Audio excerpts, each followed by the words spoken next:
Nós voltamos com a nossa conversa de hoje com a senadora eleita por Mato Grosso, primeira colocada na eleição, 25% dos votos válidos aqui no estado. Eu não poderia deixar de perguntar, doutora Selma, a questão da impugnação, que a senhora vai lutar contra a impugnação, e essa notícia de Caixa 2. Vamos falar sobre isso aqui, por favor. Claro.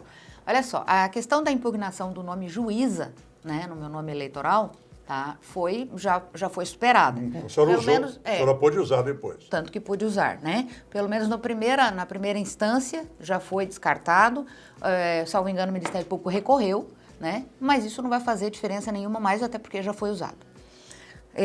Com relação a essa acusação de Caixa 2, eu preciso explicar, e vou fazer isso quantas vezes for necessário. Não existe Caixa 2 antes da campanha. Você só pode falar em Caixa 2 eleitoral quando você já está em período de campanha eleitoral. O pré-candidato ele não tem obrigação de prestar contas dos gastos dele para ninguém. Só após o registro de candidatura. Só depois do registro de candidatura. Aqueles valores, aqueles cheques, aquilo que foi apelidado de Caixa 2, todos foram emitidos antes do registro da candidatura. Então, não tem explicação lógica para esse apelido que deram para esse fato. Pois é, a senhora vai fazer parte de um Senado altamente remoçado. Um Senado com cara nova. Não é quase 2/3. Nós tivemos só 8 reeleitos, então 46 são novos, são debutantes, e o PSL vai chegar com 8 senadores. 4 senadores. 4 senadores. 4 multiplicado por 2 vai dar 8. Né? Cada um vai valer 2, né? Não é verdade? Agora, senadora, qual será a sua... A senhora explicitou, né, vou lutar por isso, lutar por aquilo outro, mas sempre tem um ponto de partida. O que será teu ponto de partida no Senado? Qual será a luta realmente da ex-juíza Selma, hoje uma representante popular, com força popular, mas com compromissos, grandes compromissos populares? A senhora vai para uma casa onde há isonomia, a senhora vai para uma casa de decisão nacional. O que será feito da senadora Selma? Olha, eu penso que logo após o segundo turno, o presidente eleito, se Deus quiser, Jair Bolsonaro, vai nos chamar para que a gente estipule essas diretrizes com ele, junto com a equipe de transição, né? Porque os projetos que o Jair Bolsonaro tem, por exemplo, de emagrecimento do Estado, de enxugamento da máquina estatal e etc e tal, eles vão depender, sim, do aval do Congresso, né? E eles vão depender do nosso trabalho. Então, eu tenho, por questão de respeito às metas de governo, que está como metas minhas iniciais, essa abertura, né, a fim de possibilitar que o governo faça as modificações necessárias. Arrumou a casa, está certinho ali, então nós vamos partir para as minhas metas pessoais, que são voltadas às questões de combate à corrupção e segurança pública, enfim. E de que forma a senhora vai agir com um projeto de lei, por exemplo, de combate à corrupção? Qual é a sua ideia de um projeto, né? Olha bem, hoje nós temos uma lei, o Código Penal, que diz que a corrupção, a pena mínima é 2 anos e a máxima 12 anos, né?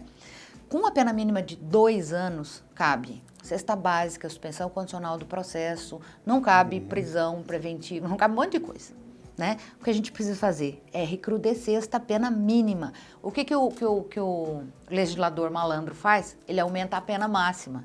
Nunca o juiz vai conseguir dar pena máxima para ninguém. E a mínima continua pequena. Entendeu? Que é para facilitar a vida dele, né? O que nós temos que fazer? Pegar esses crimes contra a administração pública, a lei de licitações, que é um absurdo, né? Aumentar essas penas, efetivamente, as penas mínimas, tá? E diminuir o tempo de progressão de pena, tá? Quer dizer, deixar a progressão de pena acontecer só lá no final da pena. Se você é condenado a 6 anos, você vai cumprir 5 fechado. Aí no final, no último ano, se você tiver comportadinho, você consegue uma condicional, uma coisa assim. Não o contrário, como acontece hoje, né? E esse enxurrilho de recursos? Precisamos diminuir. A nossa justiça, melhor que ninguém, a senhora sabe disso, né?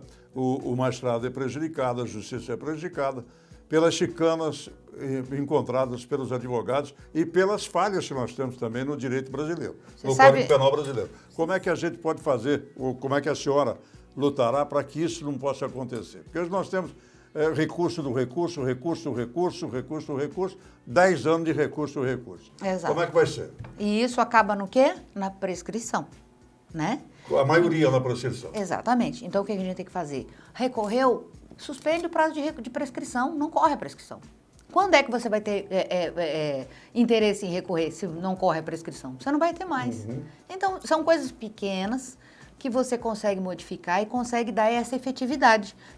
Aí você consegue esvaziar o judiciário, né?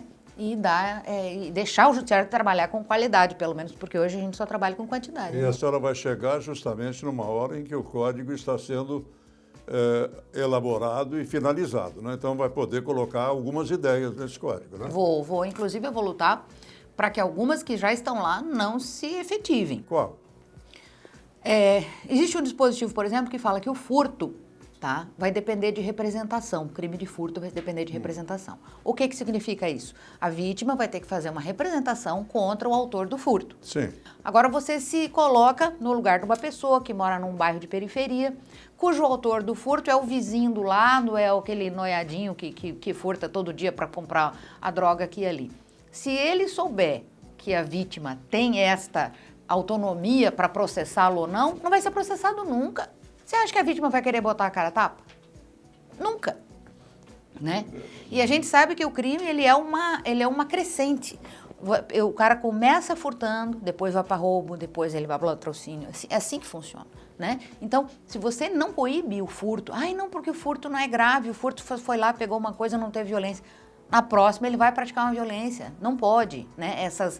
Essas benesses com a criminalidade não podem acontecer. E não se pode cada vez mais castigar a vítima em detrimento do acusado. Isso é inadmissível, né? Inadmissível. Eu não sei se na sua vida de juíza a senhora passou pelo juizado de menores alguma vez, se teve menores. Eu confesso à senhora que tive muitas discussões com um companheiro de trabalho, Clóvis. Ele era contra o ECA e eu a favor do ECA. Passa o tempo, e eu agora voltei a fazer um programa de televisão que cuida justamente dessas mazelas do dia a dia, e eu era contra a maioridade penal. Depois cedi até os 16. Hoje, doutora Selma, eu acho que nós temos que verificar com muito carinho a maioridade penal até a menor de 16 anos. Não sei qual é a minha ideia é 16, a sua ideia. A princípio é 16. Para 16? É um pontapé inicial, né? Mas hoje eu acho que até de 12 anos acima poderíamos discutir com relação à maioridade penal no Brasil. Existe muito descaso. As leis são bonitas. Você era a favor do ECA? Eu acho o ECA o ECA é perfeito. Nossa, uma peça de literatura. Ele é perfeito, está ótimo ali, né? A lei de execução penal é perfeita. Agora põe em prática para ver. Não funciona, né? Então a gente precisa ter leis que sejam perfeitas para a nossa realidade e não leis que sejam perfeitas para a Noruega, como é o caso da nossa Constituição Federal. Exatamente. Países altamente evoluídos, realmente. Né? Civilizados e evoluídos, né? Exatamente. Doutora Selma, nos últimos dias da campanha, o Bolsonaro, através do Paulo Guedes, anunciou, ou pelo menos, que estatizar, tudo bem, mas consta também desestatizar, está difícil aí a palavra. Desestatização. Deixar de ser estatizado, vamos lá, né, para simplificar. A senhora é a favor do quê? Estatização ou desestatização? Desestatização. Por quê? Porque eu não gosto do Estado. O Estado já não está assoberbado com problemas? É isso. Se você estatiza tudo que é serviço que pode ser prestado pelo particular, você engorda o Estado, você torna ele cada vez mais corrupto e cada vez mais difícil de fiscalizar. Estatizando? Estatizando. Ele fica gordo e corrupto. Agora, se você desestatiza, ou seja, privatiza... Sim. Entendeu? Você desestatizou, você privatizou. Privatizou, aí é caso se não funcionou, se a luz do poste não ligou, você não tem que ligar numa empresa. A senhora é a favor da privatização? Então. Da privatização. Em que setores? Nós temos setor elétrico, nós temos o setor do petróleo, e temos um que a gente chama bem de perto, o próprio setor dos presidiários, penitenciário. Em alguns estados nós já temos a privatização. De que forma que a senhora verificaria isso tudo? Olha, as diretrizes do PSL, do partido, e foi um dos motivos pelos quais eu me filiei ao PSL, é de deixar a cargo exclusivo do Estado apenas a segurança pública, a saúde e a educação. E a educação ainda, né, com as possibilidades de fazer educação privada de boa qualidade. Mas você, partindo desses 3 princípios, você tem muita coisa para privatizar por aí, para desestatizar. Eu acho que é um caminho. Muita. Porque aí é aquela coisa, a estrada, você está andando numa estrada, ela tem um buraco, não é o caso de você entrar com uma ação de indenização contra o Estado porque você bateu o carro ali e faleceu a tua família. Não. Você vai entrar no PROCON, meu filho. Aquilo ali é uma empresa, ela tem que funcionar como uma empresa. Por que você vai numa loja e não encontra os absurdos que tu vê numa repartição pública? Porque ela é privada, né? Então, por que não privatizar? Então, nós temos realmente que caminhar para isso. Doutora Selma, e a sua atuação agora até o final do segundo turno? Agora nós vamos trabalhar firme. Eu já mapeei todas as cidades do estado em que o Jair Bolsonaro não foi tão bem, né?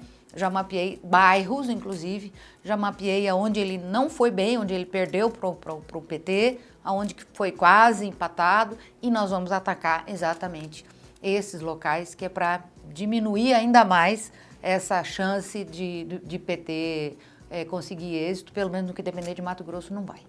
Doutora Selma, senadora Selma, mais uma vez, muito obrigado pela consideração, parabéns agora pela eleição e vamos que vamos. Muito obrigada, foi uma honra estar aqui novamente. Um abraço ao esposo que te acompanha. Acabou esse negócio, agora é segurança plena, né? Agora é segurança plena. Em todos os sentidos. Obrigado, gente, e até o nosso próximo encontro.